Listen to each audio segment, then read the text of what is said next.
Bismillahirrahmanirrahim. Assalamualaikum warahmatullahi wabarakatuh.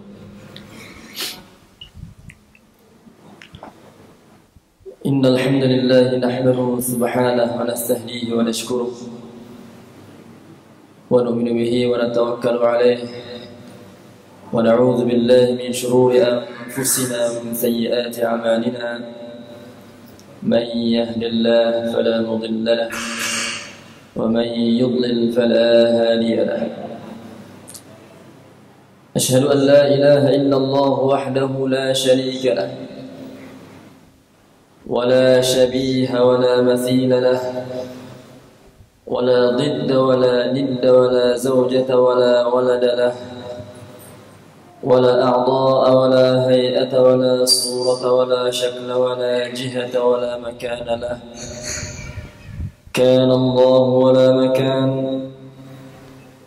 وهو الآن على ما عليه كان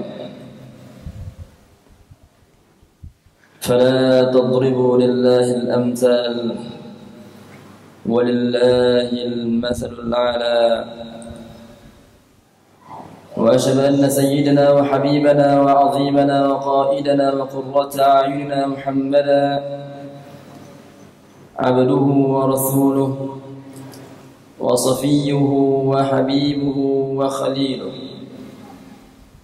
أدى الأمانة وبلغ الرسالة ونصح الأمة وتركنا على محجة البيضاء ليلها كنهارها لا يزيغ عنها إلا هالك فجزاه الله عنا خير ما جزى نبي من أنبيائه اللهم صل على سيدنا محمد صلاة تقضي بها حاجاتنا وتفرج بها كرباتنا وتكفينا بها شر أعدائنا وسلم عليه وعلى آله سلاما كثيرا.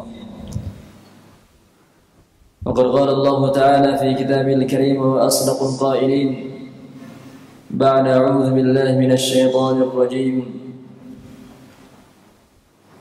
ولنبلونكم بشيء من الخوف والجوع ونقص من الأموال والأنفس والثمرات وبشر الصابرين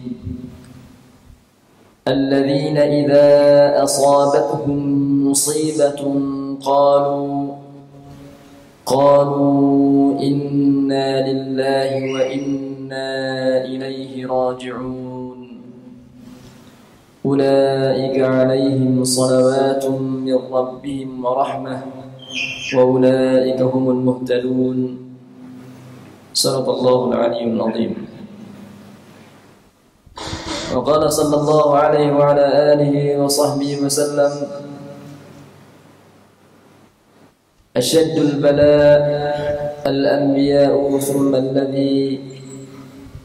ثم الأمثل فالأمثل أو كما قال رسول الله صلى الله عليه وسلم. Alhamdulillah, tuan-tuan kepada Allah Subhanahu wa taala. Pertama sekali bersama-sama kita mengucapkan syukur kita kepada Allah Subhanahu wa taala. Karena pada malam yang berbahagia ini di atas nikmat iman dan Islam, nikmat kesehatan dan nikmat masa depan yang Allah Subhanahu wa taala kurniakan kepada kita.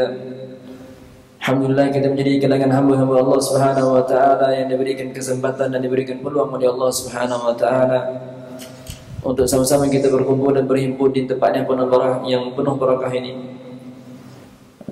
Dikurniakan kesempatan oleh Allah Subhanahu wa taala untuk sama-sama melaksanakan atau menunaikan solat berjemaah, solat maghrib secara berjemaah di masjidnya ini. Mudah-mudahan kita mohon kepada Allah Subhanahu wa taala perhimpunan kita dan perkumpulan kita pada malam ini mendapat rahmat dan berkat daripada Allah Subhanahu wa taala. Tuan-tuan daripada Allah Subhanahu wa taala, Allah Subhanahu wa taala telah berfirman di dalam suratul Baqarah ayat yang ke-195, di mana dalam ayat tersebut Allah Subhanahu wa taala menyatakan bahawa orang-orang yang bersabar di kalangan mukmin, orang-orang yang beriman yang bersabar tatkala turunnya musibah ke atas mereka, dan tatkala turunnya bala oleh Allah Subhanahu wa taala ke atas mereka, maka mereka akan mengucapkan inna lillahi wa inna ilaihi raji'un. Sesungguhnya kami ini merupakan milik Allah Subhanahu wa taala dan hanya kepada Allah Subhanahu wa taala kami akan kembali. Allah Subhanahu wa taala menyatakan dalam Al-Qur'an, wa basyiris sabirin. Berita gembira bagi mereka-mereka yang bersabar di kalangan orang yang beriman tatkala mereka ini diturunkan bala dan diturunkan musibah oleh Allah Subhanahu wa taala. Maka Allah Subhanahu wa taala menyatakan dalam Al-Qur'an bahawa mereka golongan yang bersabar di atas bala dan musibah daripada Allah Subhanahu wa taala ini, Allah Subhanahu wa taala akan kurniakan pahala yang cukup besar. Kata para ulama, sabar itu terbagi pada tiga jenis. Sabar dalam melakukan perkara-perkara yang diwajibkan oleh Allah Subhanahu wa taala. Sabar dalam menunaikan perkara-perkara yang diwajibkan oleh Allah Subhanahu wa taala. Seumpama salat, zakat, haji, puasa dan sebagainya. Bagi itu merupakan ciri sabar, jenis sabar yang pertama. Kemudian jenis sabar yang kedua, sabar dalam meninggalkan perkara-perkara yang diharamkan oleh Allah Subhanahu wa taala. Sabar daripada melakukan perkara-perkara yang diharamkan oleh Allah Subhanahu wa taala, yang ditegah oleh Allah Subhanahu wa taala. Seumpama bersabar daripada melibatkan diri dengan perkara-perkara yang diharamkan, seumpama mencuri, berzina, minum arak dan sebagainya. Dan jenis sabar yang ketiga, tuan-tuan bagi Allah Subhanahu wa taala, seperti mana yang dinyatakan oleh para ulama, as-sabru ala mabtalaka Allah bih, bersabar di atas bala yang Allah Subhanahu wa taala timpakan kepada kamu. Maka ketiga-tiga jenis sabar ini, ia adalah jenis sabar yang dinyatakan oleh para ulama dan kitab-kitab mereka. Kata Rasulullah SAW, barang siapa yang dikurniakan kesabaran oleh Allah Subhanahu wa taala ketika mana dia ditimpakan musibah dan bala daripada Allah Subhanahu wa taala, maka ketahuilah bahwasanya orang tersebut telah digunakan kebaikan yang besar oleh Allah Subhanahu wa taala. Maka tuan-tuan dari Allah Subhanahu wa taala, ini bermakna barang siapa yang bersabar di atas musibah, barang siapa yang bersabar di atas bala yang diturunkan oleh Allah Subhanahu wa taala ke atas mereka, maka ini juga bermakna bahawa dia telah pun dikurniakan oleh Allah Subhanahu wa taala satu kurniaan yang cukup besar. Kata para ulama, faman u'tiya as-sabra faqad utiya khairan 'azima. Barang siapa yang dikurniakan kepadanya itu kesabaran ketika diturunkan bala oleh Allah Subhanahu wa taala, maka itu bermakna dia telah dikurniakan satu kebaikan yang cukup besar daripada Allah Subhanahu wa taala. Kedutaan dari Allah Subhanahu wa taala, para ulama pernah menyatakan satu bait syair tentang sabar ini. Kata mereka, ala bis-sabri tablughu ma turid wa bit-taqwa yalinu lakal hadid. Ketahuilah, dengan sabar itu kamu akan memperolehi apa yang kamu inginkan. Dengan sabar itu kamu akan memperolehi apa yang kamu dambakan, yang kamu harapkan. Wa bit-taqwa yalinu lakal hadid.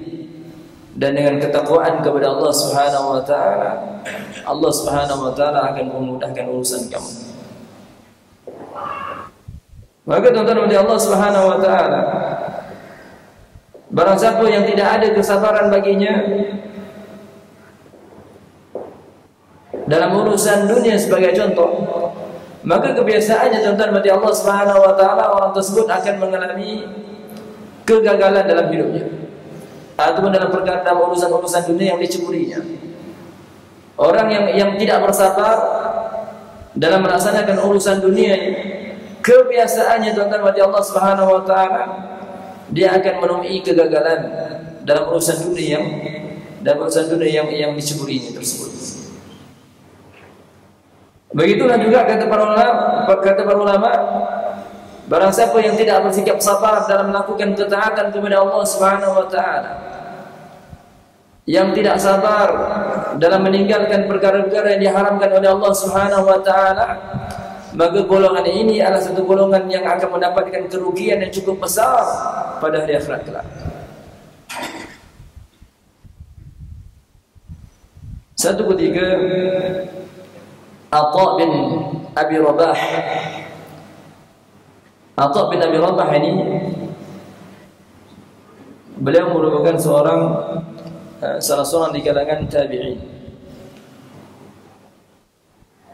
Atha bin Abi Rabah menceritakan bahawa satu ketika Ibn Abbas berkata kepadanya, qala li Ibn Abbas, ala urika imra'atan min ahli al-jannah. Kata Atha bin Abi Rabah, satu ketika Ibn Abbas berkata kepadaku, nak tak kalau aku tunjukkan kepada kamu seorang perempuan di kalangan ahli syurga? Maka kata Atha bin Abi Rabah, bala, hari ini, ya, tunjukkan kepada aku perempuan ahli syurga tersebut. Maka kata Ibn Abbas kepada Atha, hadhil mar'ah sauda, sambil menunjukkan tangan beliau ke arah seorang perempuan yang berkulit hitam. Lalu dia berkata, hadhil mar'ah sauda. Jadi Ibn Abbas menunjukkan tangan beliau ke arah seorang perempuan yang dikatakan olehnya tersebut sebagai salah seorang di kalangan perempuan ahli syurga.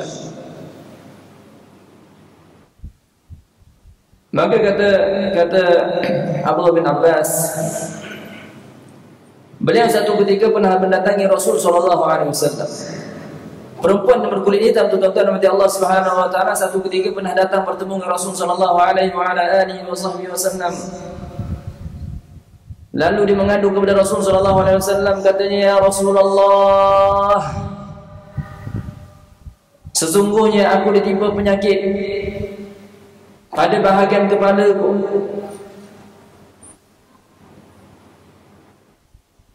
Dan kata beliau, ketika mana aku ditimpa penyakit tersebut, atakasyaf, aurat aku akan tersingkap ketika itu. Maka apalah kiranya seandainya engkau wahai Rasulullah mohon kepada Allah Subhanahu wa taala agar diberikan kesembuhan di atas kesakitan yang kualami ini. Maka kata Rasul sallallahu alaihi wasallam, in syi'ti sabarti walakal ajr min Allah walakal jannah, wa in syi'ti da'awtu lak. Kata Rasul sallallahu alaihi wasallam kepada perempuan tersebut, kalau kamu nak, kamu hendaklah bersabar di atas penyakit ataupun kesakitan yang ditimpakan oleh Allah Subhanahu wa taala ke atas kamu tersebut, dan bagi kamu, kata Rasul sallallahu alaihi wasallam, ganjaran syurga daripada Allah Subhanahu wa taala. Ini satu doa daripada Rasul sallallahu alaihi wasallam kepada perempuan tersebut, tapi dengan syarat. Rasul doakan syurga bagi perempuan tersebut, tapi dengan syarat taklah dia bersabar di atas penyakit yang ditimpakan oleh Allah Subhanahu wa taala ke atasnya. Kemudian kata Rasulullah lagi, dan kalau kamu mahu, aku boleh berdoa kepada Allah Subhanahu wa taala agar disembuhkan penyakitmu. Maka kata perempuan tersebut, asbir ya Rasulullah, aku akan bersabar ya Rasulullah di atas di atas penyakit yang ditimpakan oleh Allah Subhanahu wa taala ke atasku.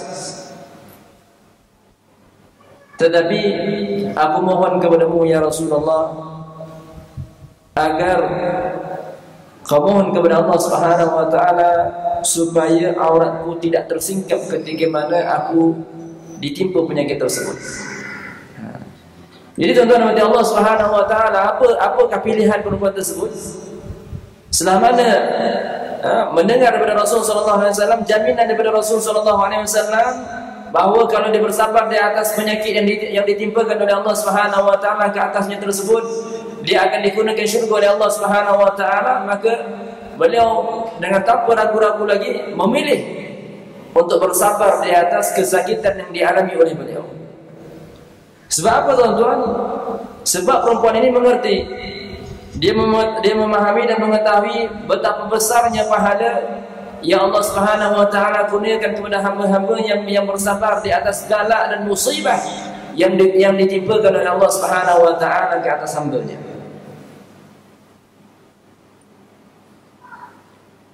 Maka Rasulullah sallallahu alaihi wasallam pun berdoa kepada Allah Subhanahu wa taala.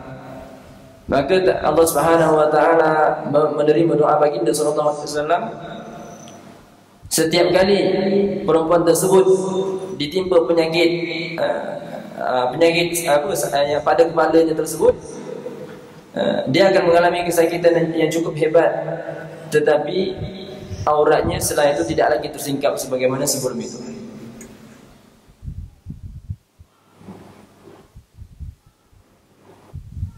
Maka tuan-tuan mati Allah Subhanahu wa taala,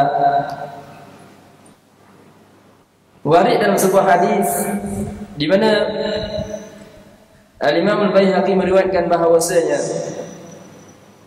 segolongan manusia pada hari kiamat kelak mereka melihat ganjaran yang dikurniakan oleh Allah Subhanahu wa taala kepada hamba-hambanya yang bersabar di atas musibah dan bala yang ditimpakan ke atas mereka. Lalu mereka berkata, alangkah bagusnya kalau aku juga ketika di atas dunia dahulu turut ditimpakan bala oleh Allah Subhanahu wa taala seperti mana mereka, dan aku bersabar di atas bala dan musibah yang ditimpakan tersebut tersebut. Nescaya aku juga akan beroleh pahala yang cukup besar, ganjaran yang cukup hebat daripada Allah Subhanahu wa taala seperti mana mereka peroleh pada hari ini. Itu dia tuan-tuan Allah Subhanahu wa taala. Kata Rasulullah sallallahu alaihi wasallam, sebagai manusia pada hari akhirat kelak mereka akan melihat ada satu kelompok manusia yang lain yang mana mereka ini dikurniakan pahala yang cukup besar oleh Allah Subhanahu wa taala, ganjaran yang cukup besar daripada Allah Subhanahu wa taala disebabkan mereka bersabar di atas musibah yang Allah Taala timpakan ke atas mereka.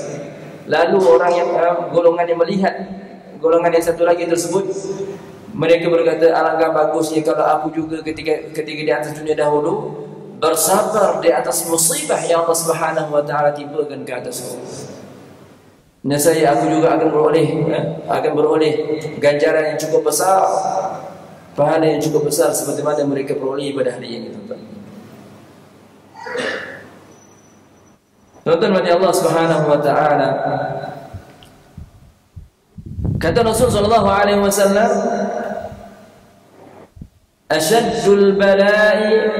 asyaddul nasi bala'an al-anbiya, thumma al-amthal fal-amthal. Atau kama qala Rasulullah sallallahu alaihi wasallam. Kata Rasul sallallahu alaihi wasallam, yang mafhumnya, golongan manusia yang paling hebat diturunkan bala oleh Allah Subhanahu wa taala adalah golongan para anbiya. Summal amsal fal amsal. Kemudian mereka yang lebih rendah darjatnya, kemudian mereka yang lebih rendah darjatnya. Maka sebab itulah tuan-tuan mati Allah Subhanahu wa taala, kalau kita lihat di antara golongan yang paling hebat ditimpakan musibah oleh Allah Subhanahu wa taala adalah Nabi kita Muhammad sallallahu alaihi wasallam. Lahir dalam keadaan tidak berbapa, bapa dah pun wafat. Kemudian sempat dijaga oleh ibunya beberapa tahun, wafat pula setelah itu ibunya. Kemudian setelah itu, setelah wafat ibunya, dijaga pula oleh datuknya. Selang beberapa tahun wafat pula datuknya. Kemudian setelah itu dijaga pula oleh Abu Talib, bapa saudaranya, dalam keadaan kehidupan yang dhaif serba kekurangan. Kemudian apabila baginda SAW mula menyebarkan dakwah, macam-macam cercaan, makian, celaan, tumahan yang dilakukan oleh golongan kafir Quraisy ketika itu. Ada yang mendakwa baginda SAW adalah sahir, tukang sihir. Ada di kalangan mereka yang mendakwa Nabi SAW adalah orang yang gila dan sebagainya, tuan-tuan dan Allah Subhanahu wa taala. Sehingga ke satu tahap golongan kafir Quraisy di Mekah ketika itu ingin merancang, mereka merancang ingin membunuh Rasul sallallahu alaihi wasallam.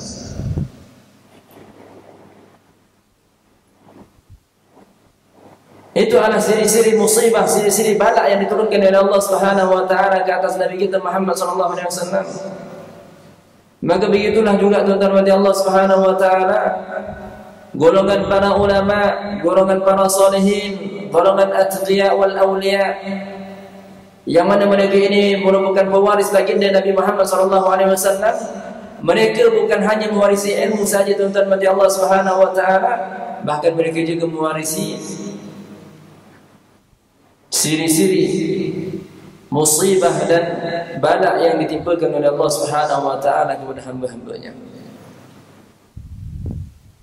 Maka kalau kita lihat dalam sejarah tuan-tuan dan Allah Subhanahu wa taala, ramai di kalangan para aulia, para salihin, para atqiya, golongan-golongan yang bertakwa kepada Allah Subhanahu wa taala, mereka ini diturunkan bala oleh Allah Subhanahu wa taala, diberikan musibah.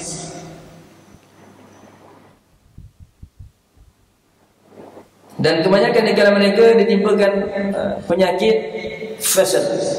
fadish, yaitu penyakit lumpuh.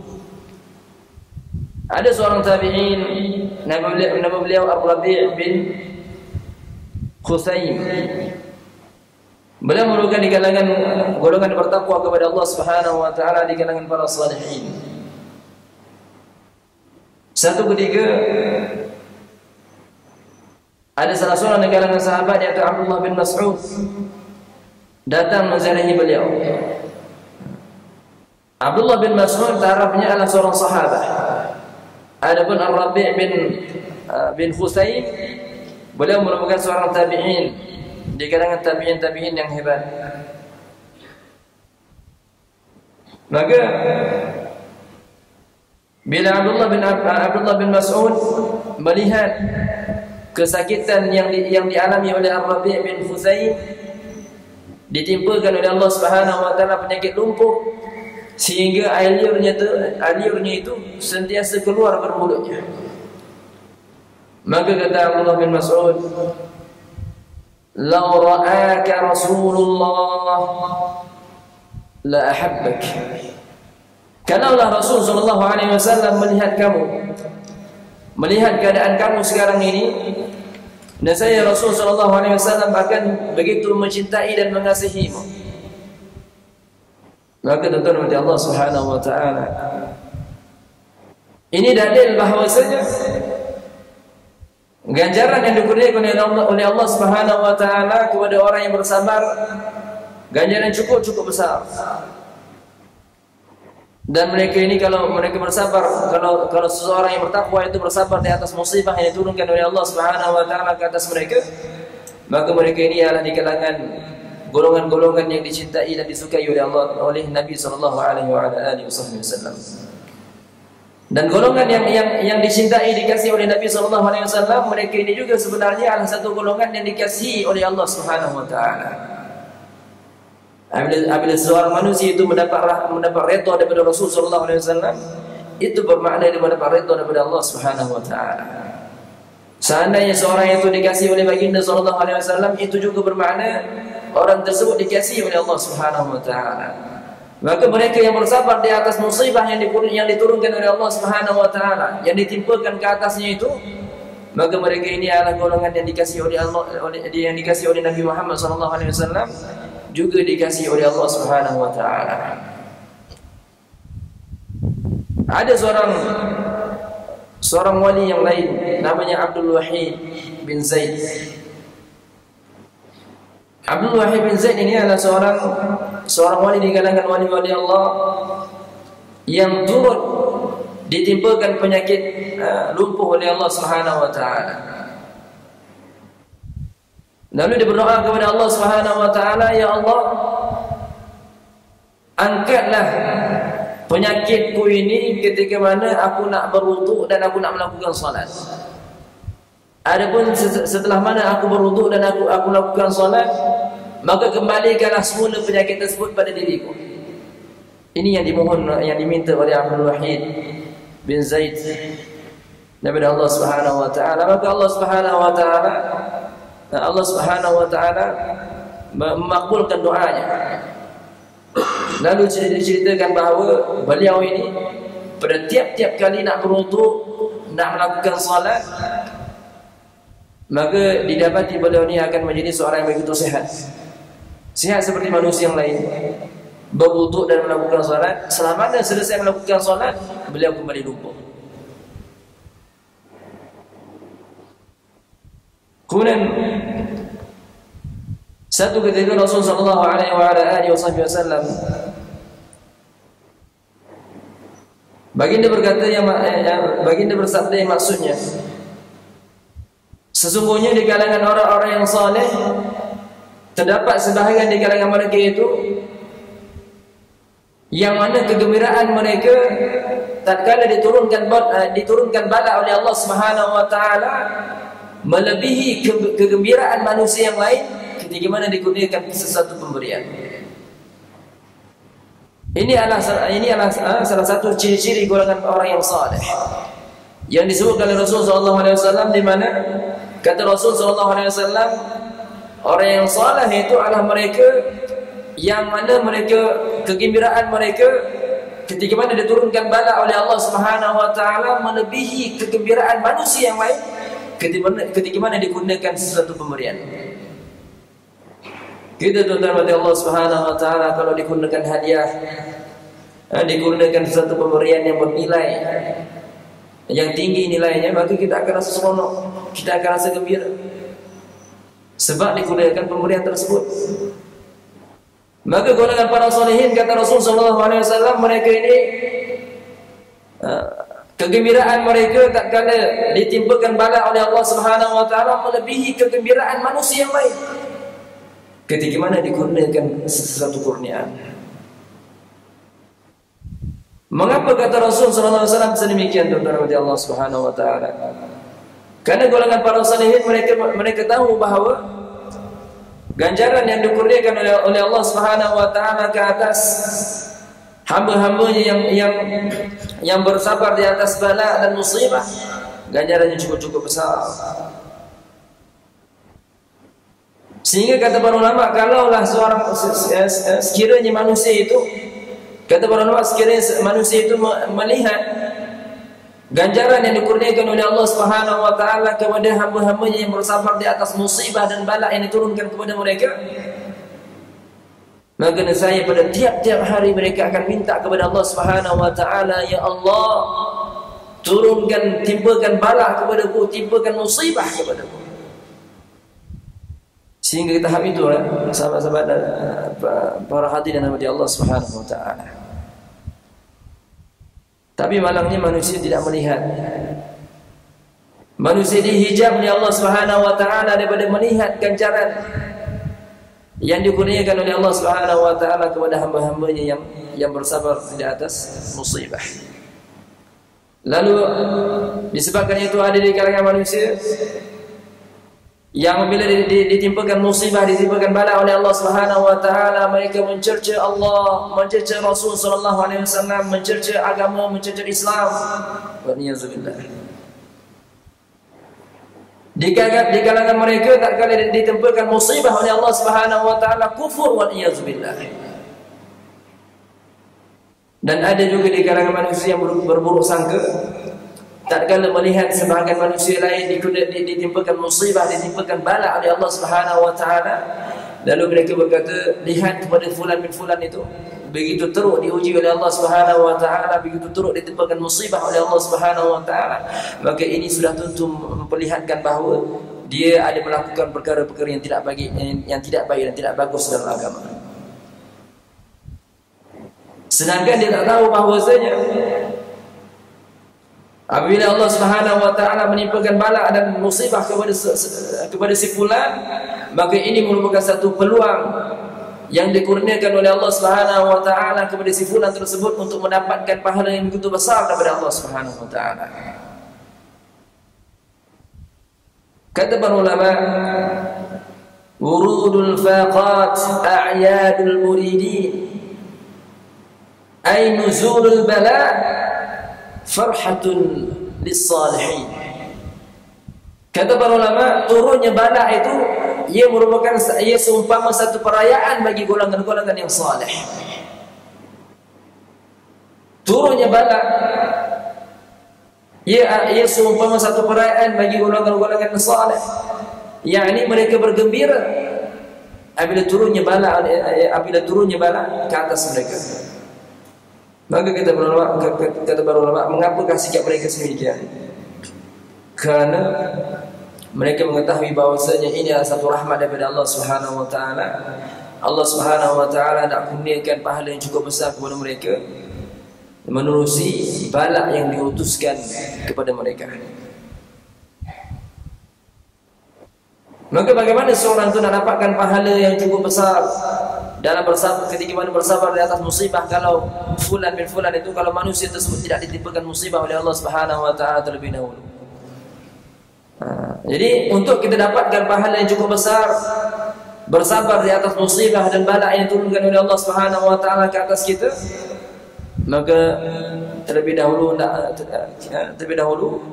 kita hendaklah bersabar di atas musibah. Hendaklah kita terlebih dahulu ditimpakan musibah oleh Allah Subhanahu wa taala. Setelah itu kita bersabar di atas musibah tersebut.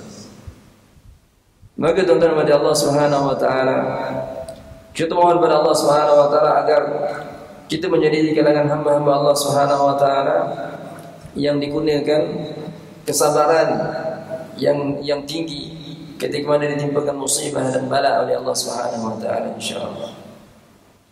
Tuan-tuan kepada Allah Subhanahu wa taala, insyaallah pada hari ini kita akan melihat sedikit tentang Nabi dan Rasul.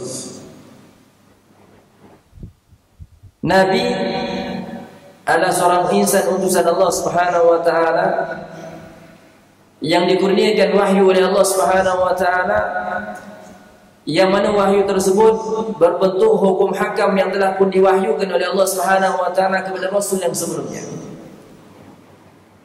Dan mereka diperintahkan oleh Allah Subhanahu wa taala untuk menyampaikan wahyu tersebut kepada umat manusia.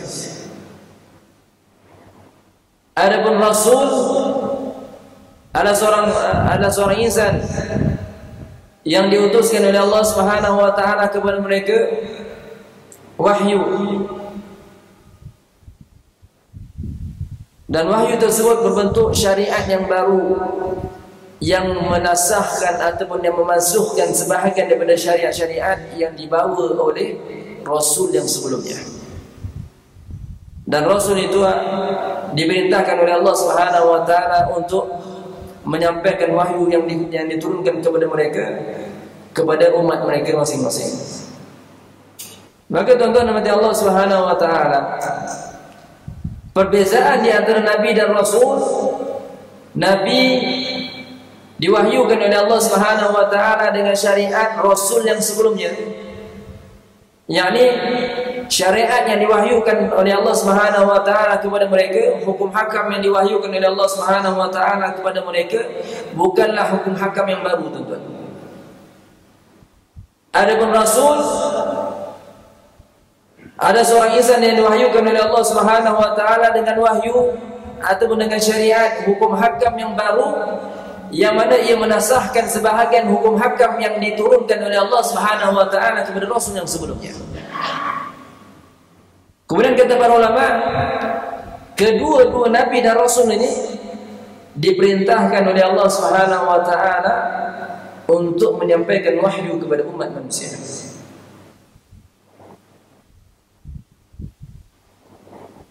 Adapun pendapat yang mengatakan bahwasanya Nabi tidak wajib menyampaikan wahyu kepada manusia, itu adalah satu pendapat yang salah. Pendapat yang tahqiq, pendapat yang tepat dan pendapat yang kuat di sisi para ulama adalah bahwasanya golongan Nabi juga diperintahkan oleh Allah Subhanahu wa taala untuk menyampaikan wahyu kepada manusia. Allah Subhanahu wa taala menyatakan dalam Al-Qur'an bahwasanya para nabi dan para rasul itu diutuskan oleh Allah Subhanahu wa taala kepada manusia. Maka kata para ulama, ini merupakan dalil bahwasanya nabi dan rasul wajib menyampaikan wahyu kepada manusia. Sebab apa? Mereka ini diutuskan. Bila kita kata utusan, tuan-tuan, sudah pasti ia membawa satu message, dan message itu akan disampaikan pula kepada pihak yang ketiga. Maka kalau seorang itu mendapatkan satu message, tetapi ia tidak menyampaikan message tersebut kepada pihak yang lain, itu tidak dinamakan utusan. Sedangkan Allah Subhanahu wa taala menyatakan dalam Al-Qur'an bahawa bahawa para anbiya dan para nabi dan para rasul ini, mereka ini merupakan utusan Allah Subhanahu wa taala. Maka oleh sebab itulah kata para ulama, disebabkan Allah Taala menyatakan bahawa mereka ini adalah utusan Allah, maka difahami di situ bahawa kedua-dua nabi dan rasul itu diturunkan wahyu oleh Allah Subhanahu wa taala kepada mereka dan diperintahkan agar menyampaikan wahyu tersebut kepada manusia. Tuan-tuan mati Allah Subhanahu wa taala, golongan para anbiya, akidah mereka akidah yang satu, akidah yang sama. Kata Rasul sallallahu alaihi wasallam, al-anbiya ikhwatun li'allat, dinuhum wahid wa ummahatuhum syatta. Kata Rasul sallallahu alaihi wasallam, para anbiya mereka ini seumpama saudara yang satu bapa berlainan ibu. Dinuhum wahid, akidah mereka satu, wa ummahatum syatta, dan syariat mereka berbeza-beza. Kita berhenti sebentar untuk bagi laluan kepada azan. Tuan-tuan bagi Allah Subhanahu wa taala, Nabi kita Muhammad sallallahu alaihi wasallam bersabda, al-anbiya ikhwatun li'allat, dinuhum wahid wa ummahatuhum syatta, atau kama qala. Golongan para anbiya itu ikhwatun li'allat, merupakan saudara yang satu bapa berlainan ibu. Itu perumpamaan yang dibuat oleh baginda sallallahu alaihi wasallam. Kemudian kata Rasulullah, dinuhum wahid, ay i'tiqaduhum wahid, pegangan mereka satu, wa ummahatuhum syatta, sedangkan ibu-ibu mereka berbeza-beza. Ummahat di sini yang maksud syara'i', ay ahkamus syariah, hukum-hukum syarak. Agama mereka sama kata Rasulullah, tetapi hukum hakam yang dibawa oleh mereka itu berbeza-beza. Maka dipahami daripada hadis tersebut bahwasanya seluruh para anbiya agama mereka satu, yaitu agama Islam. Tidak ada di kalangan mereka yang membawa agama Yahudi, tidak ada di kalangan mereka yang membawa agama Nasrani. Bahkan Nabi Isa alaihissalam itu agamanya Islam, dan pengikut baginda dinamakan Muslim Isawiyun.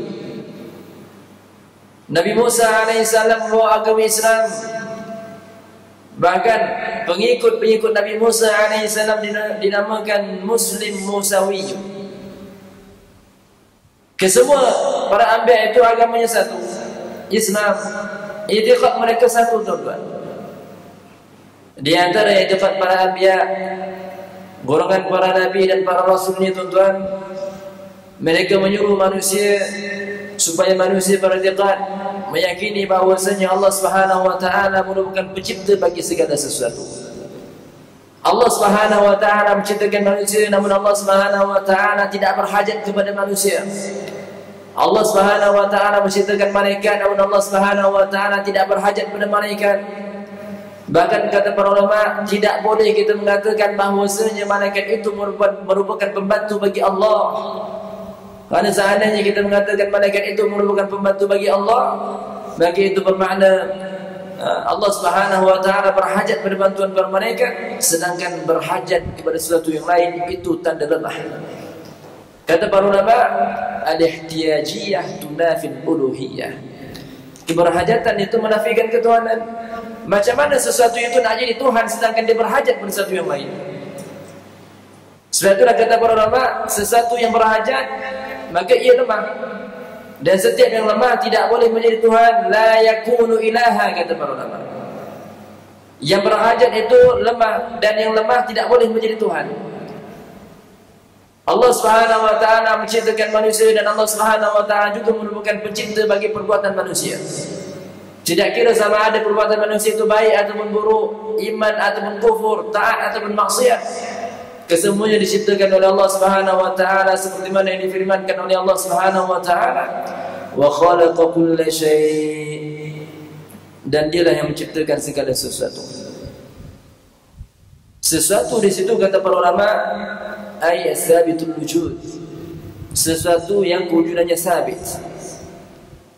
Maka termasuk di bawah termasuk daripada perkara-perkara yang wujud adalah perbuatan-perbuatan manusia, sama ada baik ataupun buruk.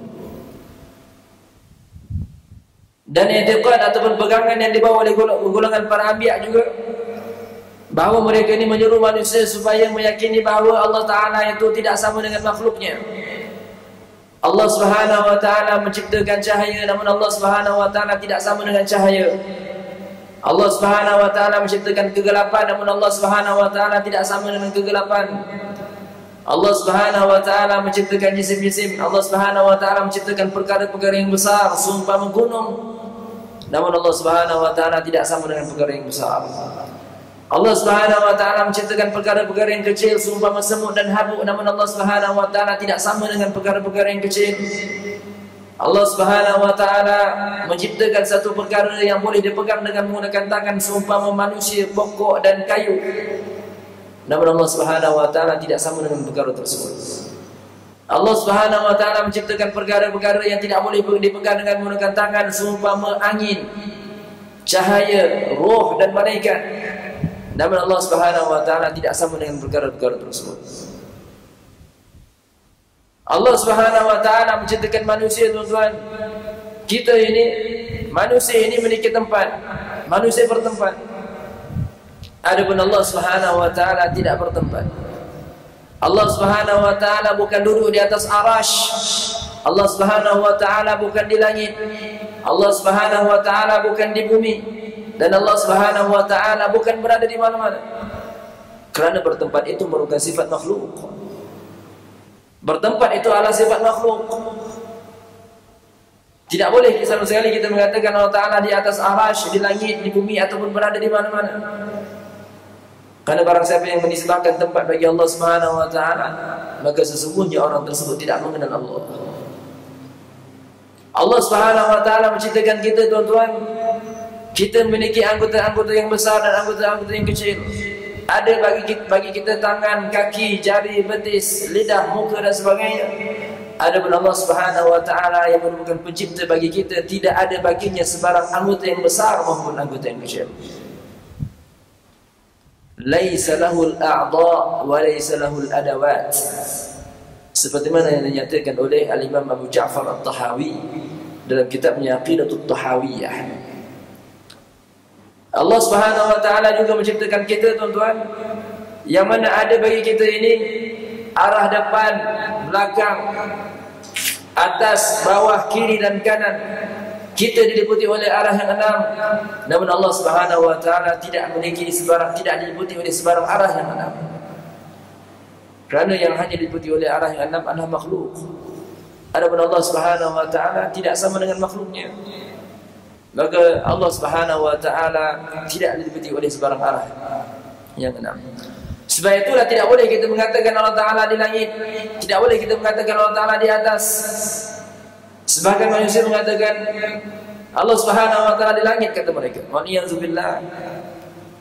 Kata mereka Allah Subhanahu wa Ta'ala di atas. Tuan-tuan dan Allah Subhanahu wa Ta'ala, ketahuilah bahwasanya barang siapa yang mengatakan Allah Ta'ala di langit, dan barang siapa yang mengatakan Allah Subhanahu wa Ta'ala berada pada arah atas, maka sesungguhnya orang tersebut tidak mengenal Allah. Al-Imam An-Nawawi rahimahullah ketika mana mensyarahkan Sahih Muslim, kata beliau, langit itu merupakan kiblat kepada doa, seperti mana Ka'bah itu merupakan kiblat kepada salat. Maka bila kita berdoa kepada Allah Subhanahu wa Ta'ala, mengangkat tangan kita menghadapkan ke arah langit, itu bukan bermakna Allah Ta'ala di langit. Begitu juga bila kita berdoa, bila kita melakukan solat, kita menghalakan dada kita. Sebahagian besar daripada anggota kita ini menghala ke arah Ka'bah. Itu bukan bermakna Allah Subhanahu wa Ta'ala berada di Ka'bah. Tetapi kita menghalakan dada kita ke arah Ka'bah kerana Ka'bah itu merupakan kiblat kepada solat. Maka kata Imam Nawawi dalam kitab Syarah Sahih Muslim, seperti mana Ka'bah itu merupakan kiblat kepada solat, maka begitulah juga langit itu merupakan kiblat kepada doa. Allah Subhanahu wa Ta'ala mawjudun bila makan azalan wa abadan. Allah Subhanahu wa Ta'ala ada tanpa bertempat. Allah Subhanahu wa Ta'ala ada tanpa bertempat. Bukan di langit, bukan di arsy, bukan di bumi, dan bukan berada di mana-mana. Tuan-tuan berarti Allah Subhanahu wa Ta'ala, sebagai manusia dia salah faham. Bila didengar kita kata Allah Ta'ala tak bertempat, dia kata memanglah Allah Ta'ala tak bertempat, sebab Allah Ta'ala berada di mana-mana. A'udzubillah. Sedangkan para siapa yang mengatakan Allah Ta'ala berada di mana-mana, ini juga adalah satu bentuk kekufuran. Karena kalau seorang itu mengatakan Allah Ta'ala berada di mana-mana, itu bermakna Allah Subhanahu wa Ta'ala sama seperti udara. Dalam masjid ada, dalam dewan ada, di tepi jalan ada, dalam tong sampah pun ada. Wa'alaikumsalam. Syekh Abdul Aziz bin Ismail Al-Fattani dalam kitabnya Al-Misbah Al-Munir, sebuah kitab yang cukup masyhur diajarkan di pondok-pondok, pada halaman yang ke-16 beliau mengatakan bahawasanya tidak boleh dikatakan Allah Subhanahu wa Ta'ala di mana-mana tempat. Ini merupakan akidah yang sahih, akidah yang benar, teman-teman. Akidah yang benar, Allah Subhanahu wa Ta'ala ada tanpa bertempat. Kerana bertempat itu sifat makhluk. Allah Subhanahu wa Ta'ala tidak sama dengan makhluk, seperti mana yang difirmankan oleh Allah Subhanahu wa Ta'ala dalam ayat yang ke-11 dari surah Asy-Syura. A'udzubillahi minasyaitonir rajim. Laisa kamitslihi syai' wa huwas samiul basir. Tidak ada satu pun yang sepertinya, dan dia Maha mendengar lagi Maha melihat. Tuan-tuan dan Allah Subhanahu wa Ta'ala, saya teringat kata-kata salah seorang di kalangan ulama yang begitu hebat. Beliau merupakan anak murid kepada Imam Malik radhiyallahu anhu, yaitu Imam Zunnun Al-Misri. Nama beliau Thauban bin Ibrahim. Kata beliau, "Mahma tasawwarta bi balik, fallahu la yushbihu dhalik." Apa jua yang tergambar di fikiranmu, Allah Subhanahu wa Ta'ala tidak seperti itu. Apa jua yang tergambar di fikiranmu, Allah Subhanahu wa Ta'ala tak seperti itu. Kerana Allah Subhanahu wa Ta'ala tidak sama dengan makhluknya. Segala perkara yang kita gambar dalam fikiran kita ini, tuan-tuan, merupakan makhluk. Adapun Allah Subhanahu wa Ta'ala bukan makhluk. Maka kalau begitu Allah Subhanahu wa Ta'ala tidak sama dengan apa yang kita gambar dan apa yang kita gambarkan dalam fikiran kita. Tuan-tuan dan Allah Subhanahu wa Ta'ala, ini merupakan akidah Rasul sallallahu alaihi wasallam. Akidah Nabi Adam alaihi salam, sehinggalah Nabi kita Muhammad sallallahu alaihi wasallam. Tidak ada seorang nabi pun yang meyakini bahwasanya Allah Ta'ala berada di atas arasy, duduk di atas arasy, seperti mana yang didakwa oleh sebagian manusia, ya, di luar sana, tuan-tuan. Akidah para anbiya seperti mana yang kita nyatakan sebentar tadi, kesemuanya sama. Kesemua mereka meyakini bahwasanya Allah Subhanahu wa taala tidak sama dengan makhluknya, walau dari apa-apa sudut sekalipun. Tuan-tuan yang Allah Subhanahu wa taala, itu pendahuluan pada pembahasan tentang Nabi dan Rasul. Ada penelitian tentang Nabi dan Rasul itu, insya-Allah kita akan sambung pada kuliah yang akan datang. Para ulama kita mengatakan bahwasanya golongan para Nabi dan para Rasul ini adalah satu golongan yang maksum daripada dosa-dosa besar, maksum daripada kekufuran dan dosa-dosa besar, sama ada sebelum kenabian ataupun setelah kenabian. Mereka juga berpendapat bahawa golongan para anbiya mereka maksum daripada dosa-dosa kecil yang memperlihatkan kerendahan bagi si pelakunya. Jadi apakah perkara tersebut, apakah huraiannya? Itu insya-Allah kita akan lihat pada pertemuan yang akan datang insya-Allah. Barakallahu fikum wa ahsanallahu ilaikum. Mudah-mudahan Allah Subhanahu wa taala merahmati kita semua tuan-tuan. Mudah-mudahan Allah Subhanahu wa taala mempermudahkan urusan kita di dunia dan akhirat. Mudah-mudahan Allah Subhanahu wa taala memanjangkan umur kita dalam keberkatan. Mudah-mudahan Allah Subhanahu wa taala menggunakan kesihatan kepada kita. Mudah-mudahan Allah Subhanahu wa taala menghimpunkan kita dalam syurga Firdausil A'la seperti mana Allah Subhanahu wa taala menghimpunkan kita pada malam ini, dan mudah-mudahan Allah Subhanahu wa taala menggunakan kita mimpi bertemu dengan Rasul sallallahu alaihi wasallam, melihat wajah Rasul sallallahu alaihi wasallam dalam rupa paras baginda yang asli, dengan keberkatan majlis yang kita adakan pada malam ini. Amin ya rabbal alamin. Barakallahu fikum wa ahsanallahu ilaikum. Tuan-tuan mati Allah Subhanahu wa taala, bagi yang tak mengenali saya mudir kepada satu pusat pengajian di Baitus Sa'adah, pusat kecemerlangan pengajian Islam Baitus Sa'adah, Kota Damansara. Dan di sana kita ada program tahfiz dan kita ada pondok moden, di sana. Dan kita belajar kitab-kitab para ulama secara bertalaqi. Maka di tempat saya itu ada program umum yang terbuka pada orang-orang luar pada tiap-tiap malam Jumat malam Sabtu. Program Bustanul Arifin, kita akan baca kitab akidah dan kitab tasawuf. Kemudian pada hari Ahad petang pada jam 6 hingga 7.30 malam kita akan baca kitab akidah dan kitab fiqh, iaitu Matan Nabi Syuja'.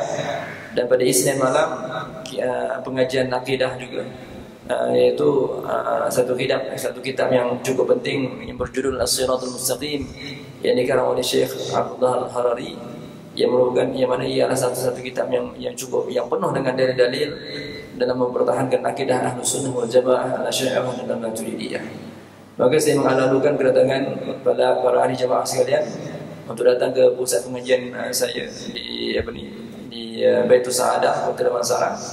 Dan boleh siapa yang berkeinginan untuk ke sana boleh datang bertemu dengan saya untuk tahu lebih lanjut tentang Baitus Sa'adah. Barakallahu fikum wa assalamu alaikum. Kita tahlil 3 kali dan selawat 3 kali. La ilaha illallah, la ilaha illallah, la ilaha illallah. Allahumma salli ala sayyidina Muhammad wa ala alihi wa sahbihi wa sallim. Allahumma salli ala sayyidina Muhammad wa ala alihi wa sahbihi wa sallim. Allahumma salli ala sayyidina Muhammad wa ala alihi wa sahbihi wa sallim. Barakallahu fikum. Assalamualaikum warahmatullahi wabarakatuh.